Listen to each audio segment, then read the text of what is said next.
Picture that one friend on vacation who actually looks at the sunset instead of their screen. While everyone else is frantically fighting the wind, adjusting their angles, and desperately trying to capture the perfect golden hour aesthetic, this person is just standing there, breathing, existing. It feels almost illegal to witness. We are so conditioned to document every waking second of joy that experiencing it raw feels like a glitch in the matrix. Wait, what is actually happening inside the brain of someone who refuses to post? Let's talk about the micro hesitation. You know the exact feeling. Your thumb hovers right over that blue share button. Suddenly, your brain initiates an exhausting, split-second mental calculation. Is the lighting right? Does this caption sound too desperate? Is my life actually interesting enough to demand the validation of 247 forgotten acquaintances from high school? You type a word. You delete it. You slap on a filter. You strip it off. That tiny hesitation isn't just insecurity. It is a highly complex psychological defense mechanism. Back in the 1950s, a brilliant sociologist named Erving Goffman introduced a theory that changed how we understand human behavior. He argued that all of life is a theatrical performance. We are constantly wearing different masks to control exactly how other people perceive us. You have a mask for your boss, a mask for your parents, and a mask for your best friends. But Goffman was analyzing human interaction in small, physical rooms. He could never have predicted what happens when you take that fragile social mask and staple it to a permanent, billion-person digital stage. Social media weaponized Goffman's theory. It turned the casual act of living into a high-stakes, 24/7 global broadcast where your reputation is scored in real time by strangers. The pressure to perform flawlessly is mathematically impossible to sustain. And that is exactly why millions of people have simply stopped trying. Right now, a staggering 30 to 40% of all social media users are classified as lurkers. They are the digital ghosts. They watch, they scroll, they never make a sound. But why do they stay silent? Researchers publishing in the journal Frontiers in Psychology cracked this open. They discovered that posting triggers a highly toxic cocktail of psychological stressors. First, there is the crushing weight of upward social comparison. Then, intense paranoia about digital privacy. Finally, an unspoken, relentless peer pressure to maintain a flawless personal brand. Combine these three, and the result is sheer, paralyzing cognitive exhaustion. It is literally too tiring to post. Wait, there is a deeper, more empowering reason behind the silence. It comes down to something called self-determination theory. This psychological framework proves that humans have an unshakable biological need for autonomy. We desperately need to feel like we are the authors of our own lives. People who never post on social media aren't boring, and they aren't necessarily shy. They are unconsciously protecting their sense of internal control. They are actively refusing to plug their self-worth into a cheap, algorithmic validation machine that pays out in meaningless dopamine hits. They keep their memories locked inside their own heads because an undocumented moment belongs entirely to them. But if you think refusing to post keeps you safe from the machine, you are dead wrong. Here is the terrifying reality. You can delete your drafts. You can keep your profile completely blank. You can stay completely silent. But the very second your eyes lock onto that glowing glass, your subconscious mind is instantly dragged into a deeply damaging psychological game, making it impossible not to. You know a photo of that massive promotion is completely staged. You know that sparkling engagement ring took 40 takes to get the lighting right. You know that brand new house was bought with a mountain of hidden, crippling debt. But your subconscious brain? It literally does not care. It is terrifyingly easy to trick. You are sitting there on a boring Tuesday afternoon, scrolling past these heavily manufactured highlight reels, and your brain instantly punishes you.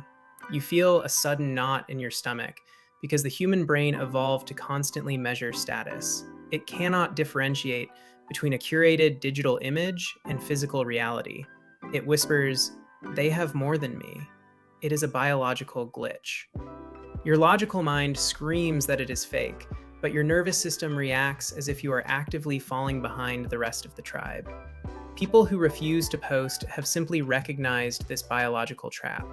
They look at this rigged game where everyone else controls the camera angles, the lighting, and the narrative, and they just walk away. Why play a game completely designed to make you lose? Wait, if they hate social media so much, why are they staring at screens anyway? This brings us to the fascinating YouTube loophole. These exact same ghost mode individuals will completely ignore Instagram, delete TikTok, and refuse to touch Snapchat. Yet, they will happily sit down and binge a 3-hour video essay on the collapse of an abandoned theme park. Why?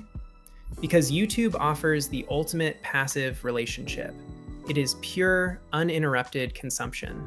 There is absolutely zero anxiety about social performance. On TikTok, the algorithm demands you participate, comment, share, or eventually create. On Instagram, the platform weaponizes your own social circle against you. But YouTube? YouTube is a television that does not care if you exist. You do not have to dress up for it. You do not have to perform. You do not have to prove you are living your best life in a toxic comment section. They can dive deep into niche hobbies, complex historical events, or obscure philosophical debates without ever feeling the pressure to curate a reaction. They are invisible spectators in a crowded theater. The non-poster craves information and entertainment, not cheap validation. They want to observe the world without being forced to stand on a digital stage and tap dance for a faceless algorithm. And this deep desire for observation completely rewires their approach to human relationships. Think about the standard social media user. They are actively managing a digital portfolio of hundreds, maybe thousands of loose acquaintances. Every single post requires maintenance, mental energy, and a constant low-level dread of judgment. The non-poster refuses to pay this invisible tax. They are trading hollow fire emojis and double taps for a fleeting hit of dopamine.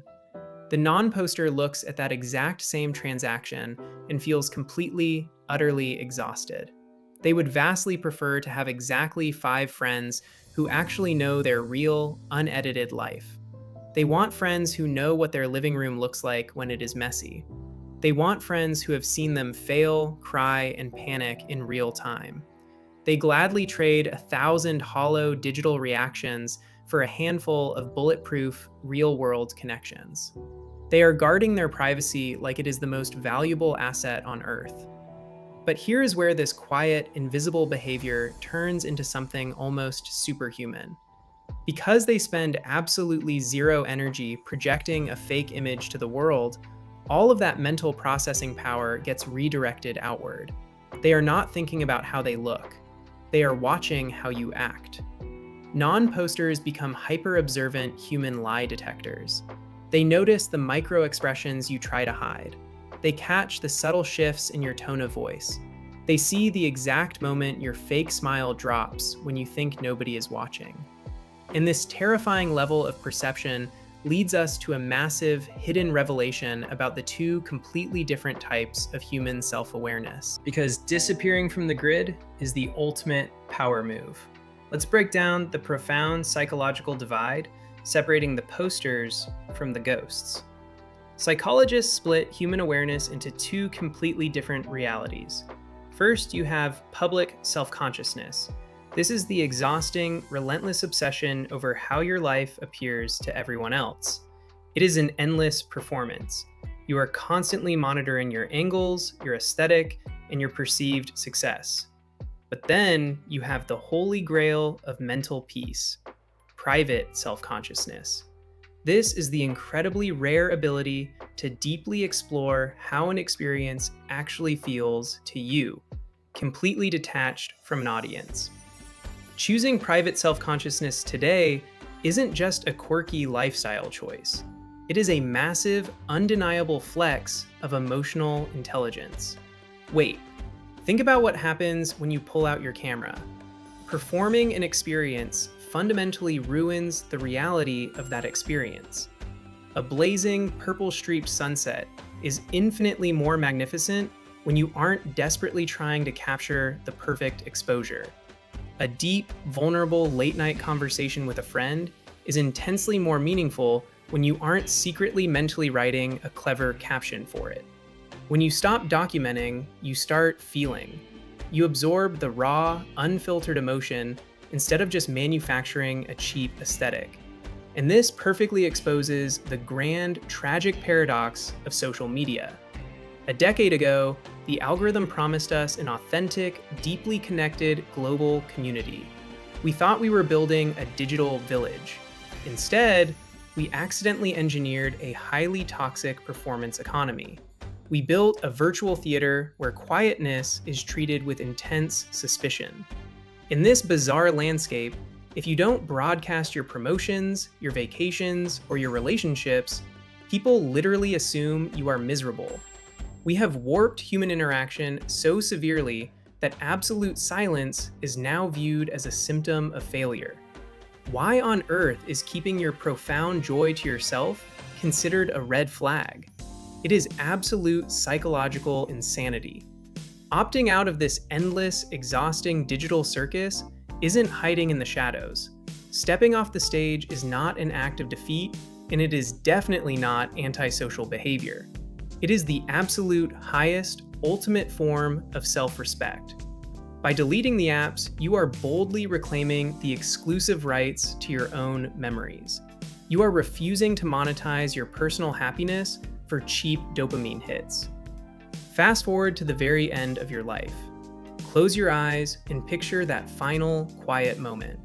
I promise you this profound, undeniable mic drop realization. Absolutely nobody on their deathbed ever looks back and wishes they had posted more stories. Nobody takes their final breath wishing they had curated a more cohesive grid or checked their notifications one last time. But right now, millions of people are reaching the end of the line, desperately wishing they had lived more. Millions wish they had stayed violently present in the fleeting, messy, undocumented moments that actually mattered. They wish they had tasted their food, looked into their partner's eyes, and felt the rain without needing a lens to validate it.